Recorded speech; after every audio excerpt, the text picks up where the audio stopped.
4 years, Judge Judy built her empire by ruling her courtroom with an iron fist, sharp tongue, no-nonsense attitude, and zero patience for anyone who dared to challenge her. But the day Congresswoman Jasmine Crockett walked onto that set, everything changed. What followed over the next 20 minutes stunned viewers and left the 81-year-old TV icon visibly shaken, walking away from the encounter with her confidence cracked. This wasn't just a heated exchange.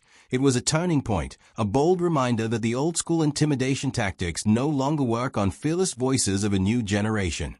Before we unpack this unforgettable clash, make sure to hit that like button and subscribe so you don't miss the political firestorms and power struggles reshaping the nation. And trust me, you're going to want to watch every second of how Jasmine Crockett dismantled one of television's toughest personalities.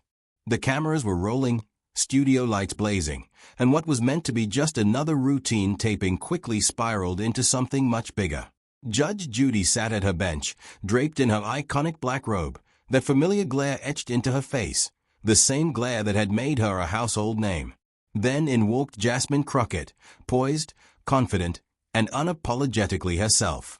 Dressed in a crisp navy blue suit, her natural curls perfectly styled, she radiated an energy that said, "I'm ready for this." What happened next? Let's just say, Judge Judy was about to realize she had picked the wrong person to try and put in their place. You think you're some kind of rising star politician, don't you? Judge Judy sneered. The room went silent. This wasn't going to be an ordinary courtroom taping. It was a showdown. And Jasmine Crockett was ready to push back in a way the legendary judge had never experienced. To really understand the magnitude of what came next, you need to know exactly who these two women are, and why this explosive clash felt inevitable. For more than 25 years, Judge Judy reigned supreme over the world of televised justice. With a net worth soaring past $400 million, she turned blunt criticism and public humiliation into an entertainment empire. Millions tuned in daily to watch her cut people down with her razor-sharp wit and unwavering authority. What made her so intimidating wasn't just her legal expertise, it was her psychological strategy. Decades in family court and television taught her exactly how to break someone down. First, the dismissive tone. Then, the personal digs. Finally, stripping away every ounce of dignity until her target collapsed under the weight of embarrassment. It was a formula that had worked flawlessly on thousands of people. Single parents trying to make ends meet, young adults making mistakes, everyday folks simply in over their heads. All of them wilted under her brand of psychological warfare, dressed up as justice. But this time, Judy miscalculated. The woman seated across from her wasn't just another guest. Jasmine Crockett was no ordinary politician, and she wasn't about to be anyone's victim. This was a woman who had clawed her way up from humble beginnings in St. Louis to become one of the youngest voices in the halls of Congress. Before politics, Jasmine Crockett had built her reputation as a civil rights attorney, a fighter for those who didn't have the resources or the power to fight for themselves. At just 33, she embodied everything the old establishment feared: young, fearless, brilliant, and utterly unwilling to be cowed by anyone, no matter how famous or powerful they believed themselves to be. Her journey to Washington had been anything but easy. She had pushed through poverty, systemic bias, and endless voices telling her she was too young or too inexperienced to matter. In law school, professors tried to tear her down with brutal questioning meant to humiliate her. Early in her legal career, seasoned attorneys attempted to rattle her with aggressive tactics. And as a civil rights lawyer, she'd stood her ground against officials who thought threats and intimidation would make her back down. What she learned from every one of those battles was simple: bullies only hold the power you hand them. And Jasmine Crockett had stopped handing over her power a long time ago. This moment was bigger than just a tense exchange on a television set. It was about more than two strong women clashing. This was a test, a question of whether the voices of a new generation could be silenced by the old guard, or if the tide in American leadership had finally begun to turn. This wasn't just about a fiery exchange in front of the cameras. It was about something deeper. It was about whether respect should be earned through integrity or still demanded through fear. It was about the bigger question of how people in positions of power choose to treat those they believe are beneath them. Judge Judy walked in certain that a decades-long reputation would be enough to make this young congresswoman fold. But Jasmine Crockett? She wasn't built that way. She came armed not just with confidence, but with something Judge Judy never saw coming: facts, evidence, and a zero-tolerance policy for disrespect. As the cameras kept rolling and the tension thickened, the two women locked eyes, silently sizing each other up. Judge Judy saw an inexperienced politician she could humiliate for ratings. Jasmine, on the other hand, saw a once-feared celebrity who had no idea that the game had changed. Neither of them could have predicted what was about to unfold.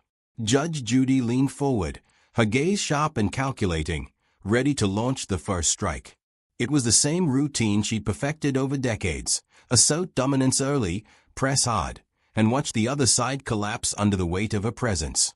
"Let me tell you something, Miss Crockett," she began, her voice sharp and cutting. "I've been dealing with your type for years: young, cocky politicians who think they know it all, but haven't lived long enough to understand how the real world works." The audience shifted uneasily in their seats.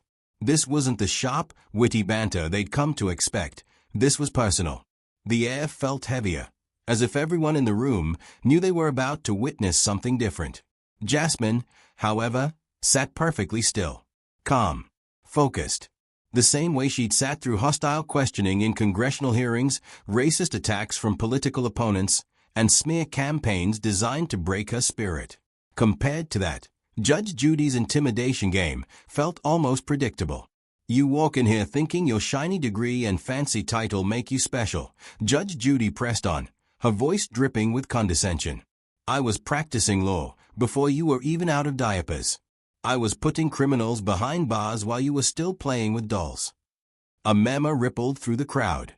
Some shifted uncomfortably, others leaned forward, sensing the clash building to a boiling point. And then, the unexpected happened. Jasmine Crockett smiled.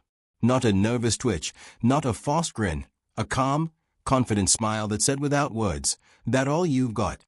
"Your Honor," Jasmine began, her voice steady but carrying an undeniable edge of strength, "I respect your experience and everything you've accomplished.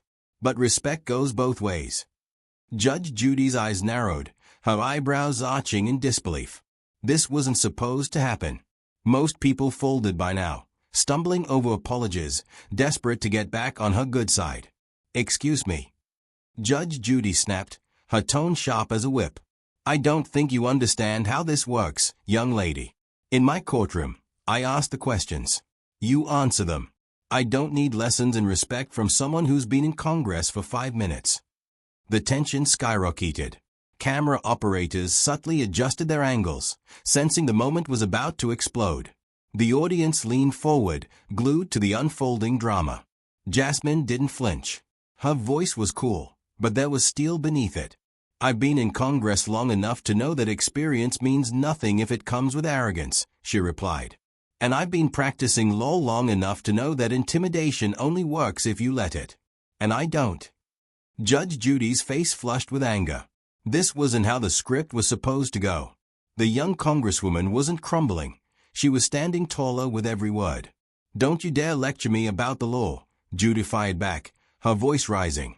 "I was a family court judge for 16 years before you even thought about law school. I've seen every kind of case, every kind of person.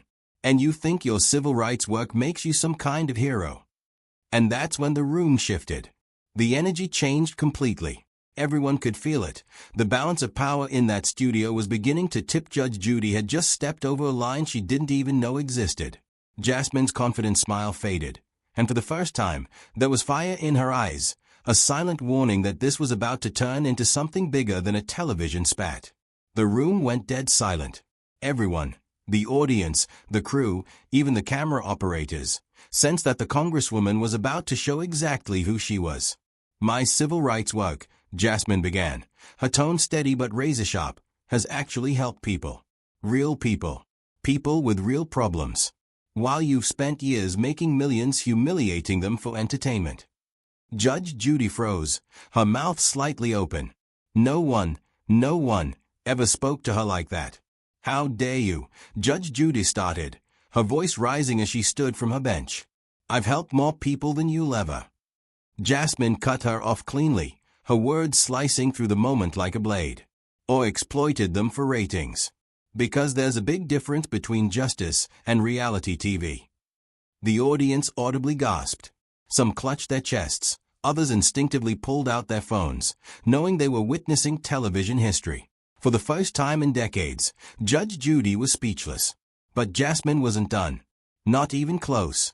"You want to talk about experience, Judge?"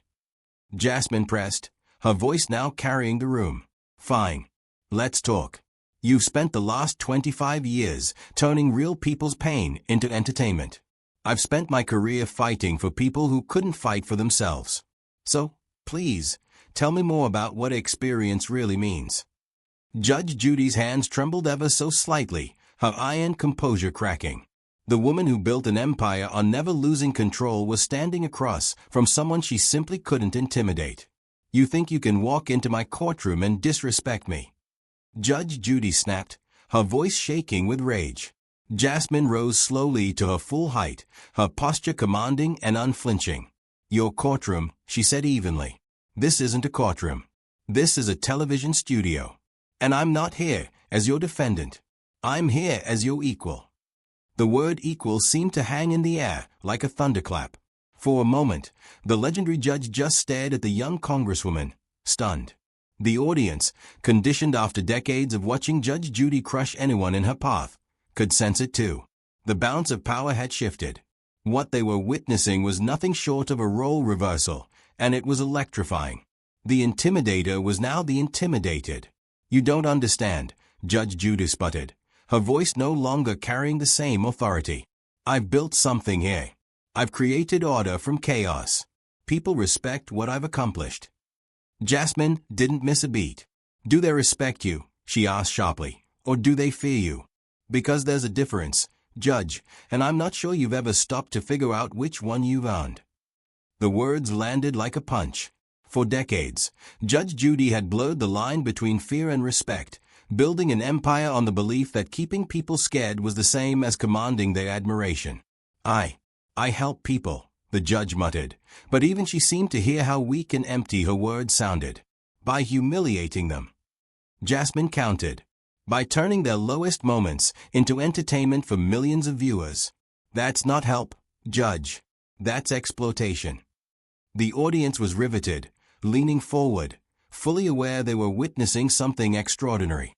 "This isn't just about you and me," Jasmine continued, her voice steady and deliberate. "This is about how we treat people when the world is watching. You've mistaken volume for authority. You've confused intimidation with wisdom. And worst of all, you've convinced yourself that making others feel small somehow makes you big."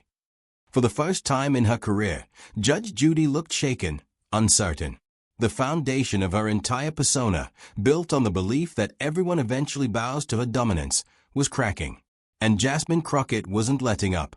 What happened next would become one of the most replayed clips in television history. Judge Judy pointed a trembling finger at Jasmine. "I've been showing respect to people longer than you've been alive," she barked. "Have you?" Jasmine asked coolly, pulling out her phone. Judge Judy froze. Guests didn't come prepared. They weren't supposed to bring facts. They were supposed to shrink, to stammer, to fall in line. "Let's talk about respect," Jasmine said, her voice rising with each word. "Let's talk about the 2019 case where you mocked a domestic violence survivor for going back to her abuser. Or the 2021 episode where you told a struggling single mother that her poverty was her own fault for having children she couldn't afford."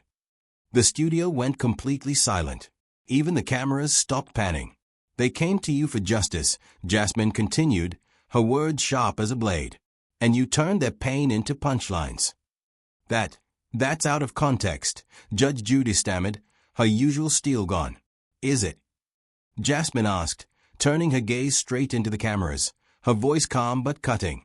"Because I represent constituents who've been on your show," Jasmine said, her voice calm but unwavering. "Real people.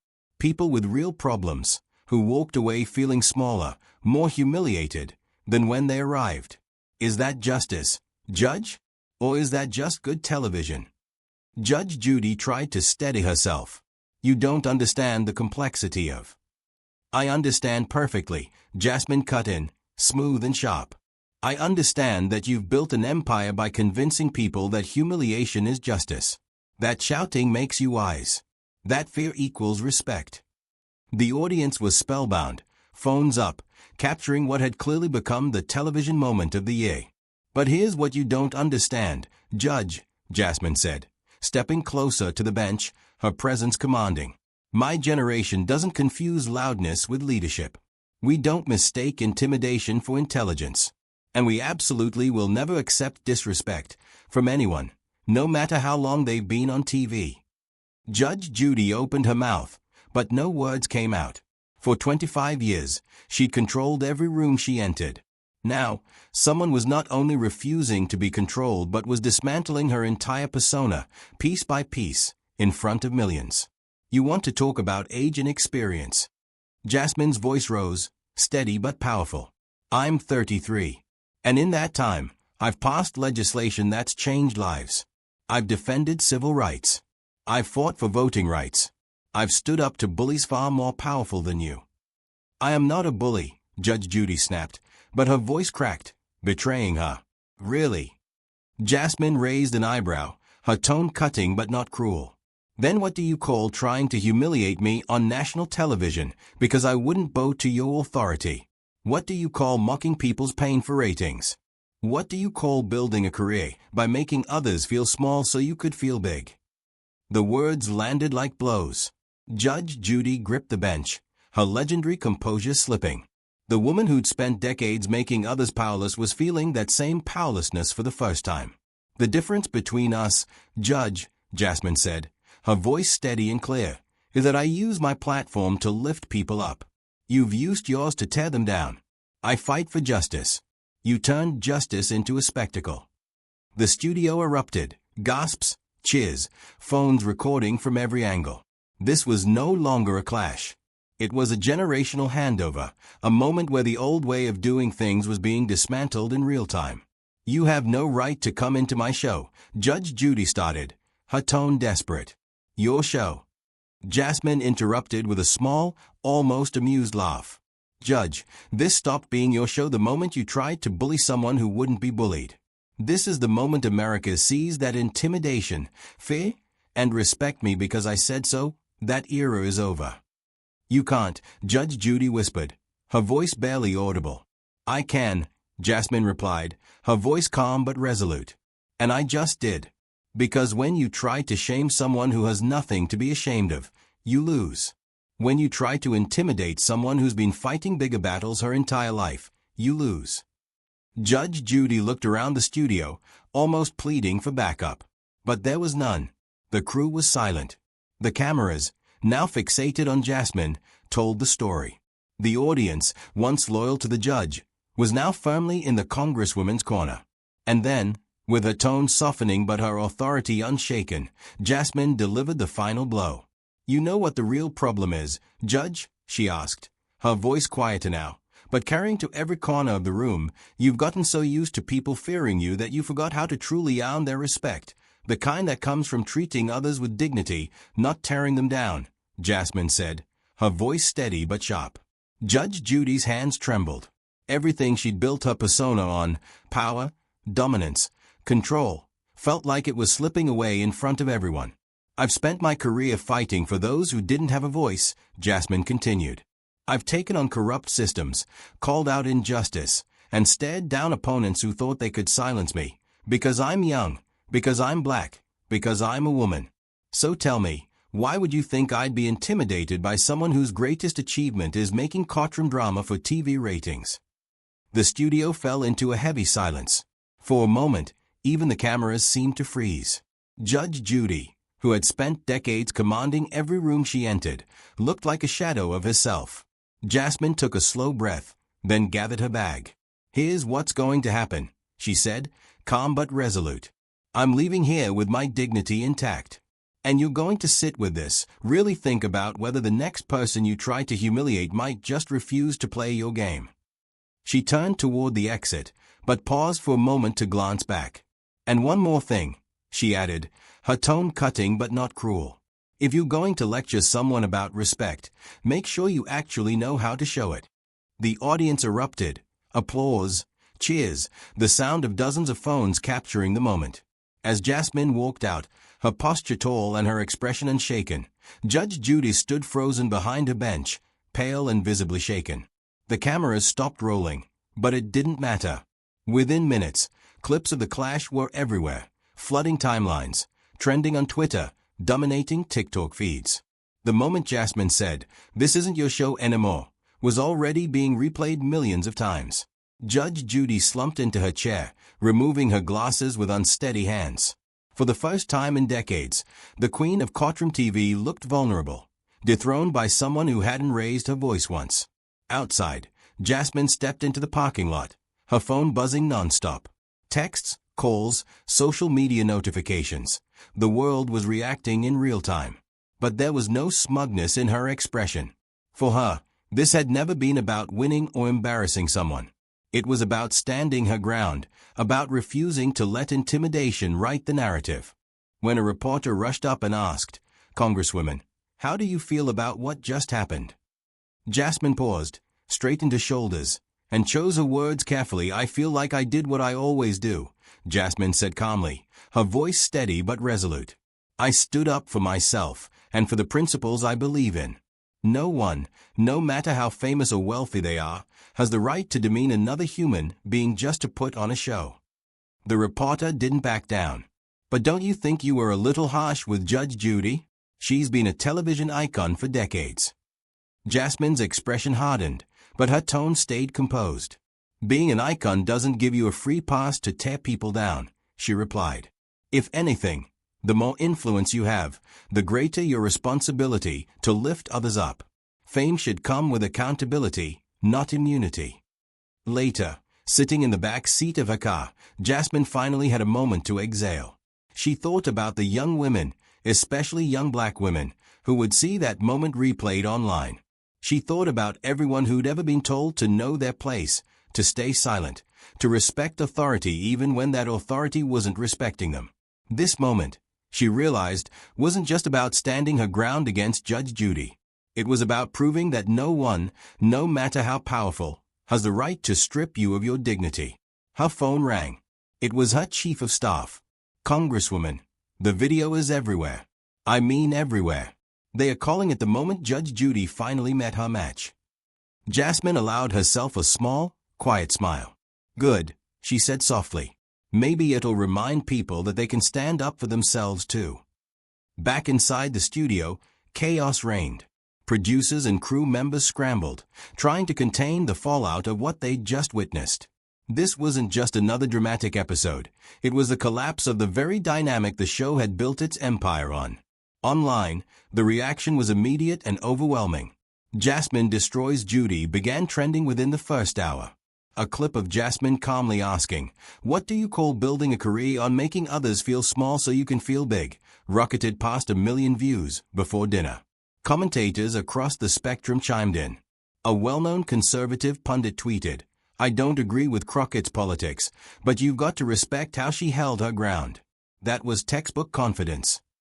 On the other side, a progressive commentator wrote, "This is what leadership looks like. Jasmine Crockett just showed a generation that bullying doesn't work on us." The moment spread far beyond politics. Young people flooded TikTok with edits, memes, and reaction videos. One viral post zoomed in on the moment Judge Judy's hand started to shake, captioned, "When you try to intimidate someone who's been fighting real battles their whole life." But it wasn't just about entertainment. The exchange ignited deeper conversations nationwide about power, respect, and authority.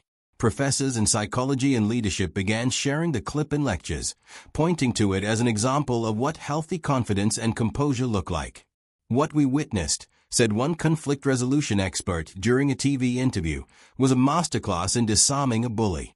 Crockett never raised her voice, never got personal, but she refused to be diminished. She fought back with facts, principles, and an unshakable sense of self-worth." That's what made her unbreakable. Young professionals began sharing their own experiences of standing up to difficult bosses and authority figures, using the hashtag #JasmineDestroysJudy as a rallying cry for dignity in the workplace. One viral LinkedIn post read, "Watched Jasmine Crockett handle Judge Judy today. Tomorrow, I'm finally having that conversation with my micromanaging boss." If she can stand up to a TV legend, I can stand up for myself in a conference room. The generational divide in reactions was striking. Older viewers, many from an era where questioning authority was unthinkable, were split. Some criticized what they saw as disrespect toward an elder, while others found themselves rethinking their assumptions.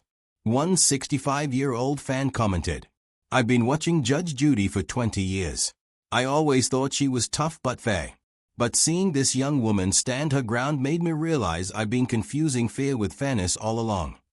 3 days later, Judge Judy's team announced she would be taking a brief hiatus for health reasons. But insiders whispered the truth. She was struggling to process what had happened. For the first time in her career, she had met someone who not only refused to be intimidated, but turned the tables completely. The woman who had built an empire by making others feel small had, for the first time, felt powerless. Meanwhile, Jasmine quietly returned to Congress, diving back into her work as though nothing unusual had happened. When reporters asked about the incident during a press conference on voting rights, her response was simple and direct. "I went on that show the same way I approach everything in my life, with preparation, principle, and a refusal to be disrespected." If that stands out in today's media environment, maybe that says more about the environment than it does about me. The ripple effects were undeniable. Ratings for Judge Judy's show took a noticeable hit. More importantly, her bold stand inspired a new generation of young politicians to approach hostile interviews and media appearances with the same calm but firm resolve. She showed us that you don't have to tolerate disrespect just because someone has a bigger platform, said a young state representative from California. Respect isn't handed out based on age or fame. It's earned by how you treat people. Commentators called the moment a sign of a deeper generational shift. Older Americans who had grown up in a culture of automatic deference were witnessing a new reality. Younger generations expected authority to be justified, not assumed. A prominent sociologist summed it up. This was bigger than a television clash. It symbolized a cultural transformation. The old rule of respect your elders simply because they are older is being replaced with respect is earned through actions. 6 months later, Judge Judy announced her retirement. Publicly, she said it was to spend more time with family. But those in the industry knew the confrontation had left a deep mark. Sources revealed that she had spent countless nights replaying the viral clips, trying to understand how everything unraveled so fast. For decades, she was the one asking the hard questions and making others squirm, a former producer shared anonymously.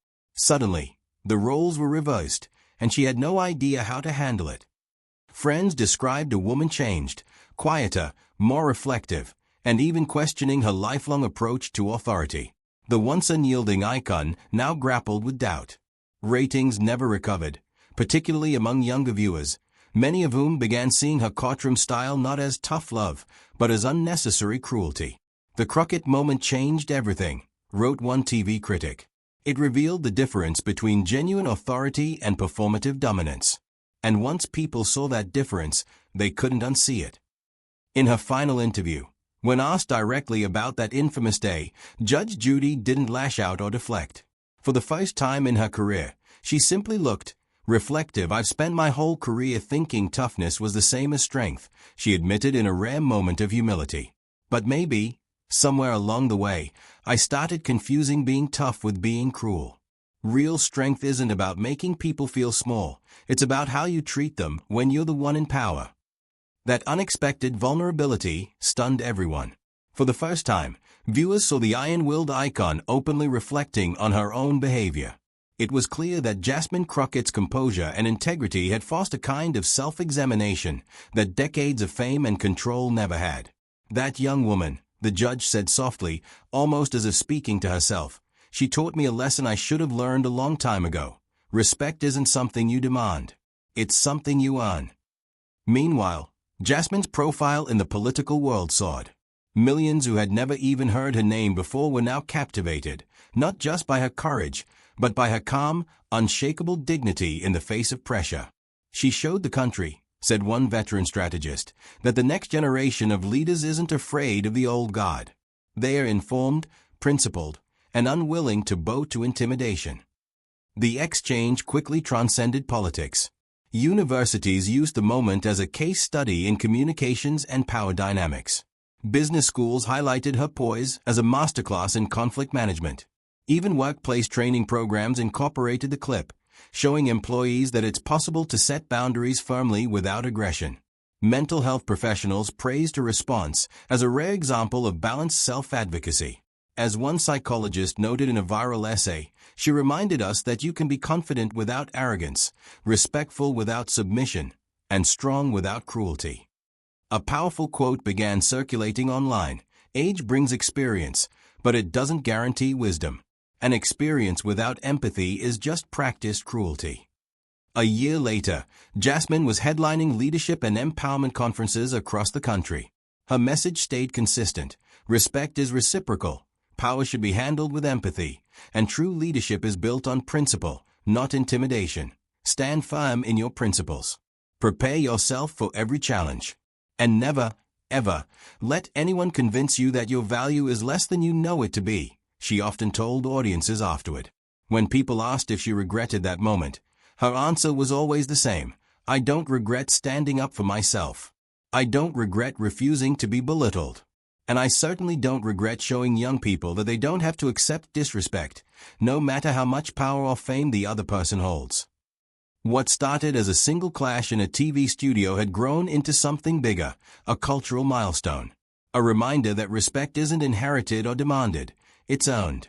And that one of the most powerful acts of resistance is simply refusing to let anyone treat you as less. That's the story of how a 33-year-old congresswoman from Texas turned a tense encounter into a nationwide conversation about dignity, power, and what true authority really looks like. If you found this breakdown of real leadership under pressure inspiring, hit that like button and subscribe for more stories about the moments reshaping our country. Because today, the most meaningful battles aren't just happening in the halls of Congress. They are happening everywhere people decide to claim their dignity. And tell us in the comments, what lesson did you take away from the way Jasmine Crockett handled that situation? Because sometimes, the most powerful voices aren't the loudest, they're the ones that stand the tallest in their principles.